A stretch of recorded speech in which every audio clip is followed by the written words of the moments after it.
Hello everyone, welcome to my presentation. I'm so glad to participate in this forum. Um, I'm really happy to share my research with all you.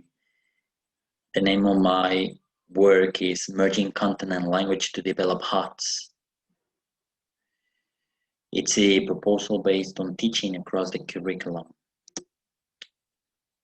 For introducing the topic of my research, my proposal, I want to let you know that it's a work based on teaching across the curriculum approach. And the purpose is to foster students' critical thinking, to enhance their high order thinking skills and effective learning skills. The objectives of my research are both to achieve internal teaching across the curriculum by means of content from different areas of knowledge and the integration of language in a transversal way in a specific course called Strategies for Learning a Foreign Language. This course is part of the curriculum of the BA in English Language at Universidad Veracruzana. The second objective is external teaching across the curriculum. In other words, to take the content from the strategies class and transversally impact on other learning experiences in the program. That is, English courses, culture content, and reading and writing classes. So those are two concepts I manage in my proposal. I also aim at developing high order thinking skills, as I said before, to integrate formative and summative evaluation, and finally, to work in a collaborative fashion among colleagues, professors, teachers who are enrolled in the BA in English Language, which is fundamental, specifically the Academy of Strategies and the teachers from the English courses. The foundations and rationale of my proposal lies on the school's needs, and it goes from the official papers, descriptions, and in necessities to what is happening in our classrooms regarding English language.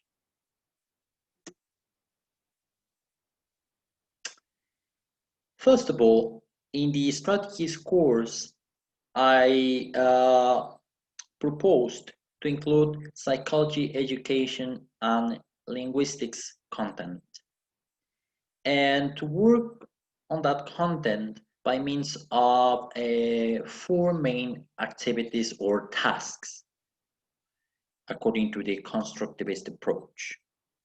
One, a response paper, which is going to be described in what follows. An observation, a presentation, and a vocabulary chart. Regarding the response paper, I can tell you this is an academic piece of writing. It's an attempt for students to write academically for the very first time and to show knowledge of the content seen in the class.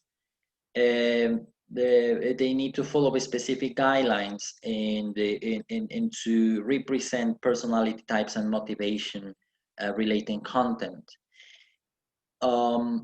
This response paper is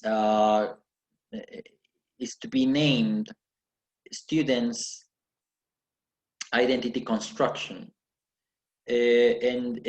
Well, it includes both cognitive and metacognitive skills to be represented in a written form. The second evidence is an observation, where students need to go and observe their classmates in order to identify their learning styles and strategies. This my work is a mere reflect, as if they reflect on others' characteristics. They're likely to recognize themselves and to appreciate differences as well as commonalities. It's been surprisingly interesting to observe and check how students actually look at themselves and others, and how this reflection actually leads to self-awareness of what strategies and styles are. Um, this is the second activity I said. The third one is a presentation on cultural awareness. Language and culture are connected, and students need to reflect on how learning a foreign or a second language might address second language learning as well. This is based on Brown's theory of language learning strategies and strategies for success. The students will be able to discriminate and observe the differences between their own culture and others in order to compare the difficulties, potential difficulties, commonalities, and differences. The fourth task I suggest implementing is a vocabulary chart, which is quite connected with the English courses. And in order to achieve this teaching across the curriculum approach, it's important to consider different elements from other classes. And that's why I decided to propose this task, which aims at demonstrating how students should employ each of the words according to the part of the speech they belong to, and show the pronunciation with the help of the International Phonetic Alphabet, managing a couple of phonemes, and use the words in context in order to contextualize the English classes in a potential real environment. This is a chart that shows a very clear connection among content, tasks, learning experiences, that is courses, high order thinking skills, and the verbs in Bloom's taxonomy. For example, the response paper, which is supposed to carry psychology-related content and have an impact on the course related to literacy skills, introduction to reading and writing. And the main high order thinking skills to develop would be creating. The second task, observation, and then you have education with learning styles and strategies to have an impact on the course of teaching and learning. And the result, the high order thinking skill, would be evaluating, which is a stage of Bloom's taxonomy, the classification of higher order thinking skills and lower order thinking skills. Number three, the presentation, content from social linguistics, to have an impact on the courses related to culture, and the result according to Bloom's taxonomy, analyzing. And finally, a vocabulary chart, which might be impacting the language courses, which is very important for our language learners level. This is a chart that shows the previously mentioned verbs according to Bloom's taxonomy in order for you to corroborate what I decided to use for each of the tasks I proposed. Then a representation of merging high order thinking skills, content, and language across the curriculum in this graph, which is internal teaching across the curriculum, external teaching across the curriculum. You have the tasks I set here, the different tasks I suggested, and finally the high order thinking skills to be developed. during the course and by establishing specific instructions. Here you have also how I suggested implementing the different aims for development and the teaching strategies from the course, material selection and adaptation, reading and appropriating that theory into students' own lives so that it can be meaningful and lifelong learning. Of course, they are called tasks according to the constructivist approach. Um, Taking into consideration previous knowledge from students and their schematas, as well as a future and potential experiences they may face. And well, the development of arguments, construction of analysis and metacognition, as well as high order thinking skills, are involved in the process of the tasks in order to create a nice environment for learning with tolerance, respect, inclusion, integration, collaborative work. In order to propose this, I had to carry out research, and some colleagues at the university and I did carry out this study in order to identify the students' characteristics by cohort, and it was carried out in 2016 and 17 in order to identify whether they were able to work online and their needs for them to be covered, you know, in the strategies course and the English courses to try to work collaboratively. I also proposed the implementation of an electronic portfolio. Electronic portfolios seem to be a good option for this day and age, since education is facing changes because of the lockdown, the pandemic we're suffering at the moment, and you know how we have to work at home compulsorily, and well, electronic portfolios include in the education agenda the inclusion of information and communication technologies, as well as technologies applied for knowledge and for the empowerment and participation. So the idea is to use electronic portfolios to store and keep a track of a student's progress, development, performance.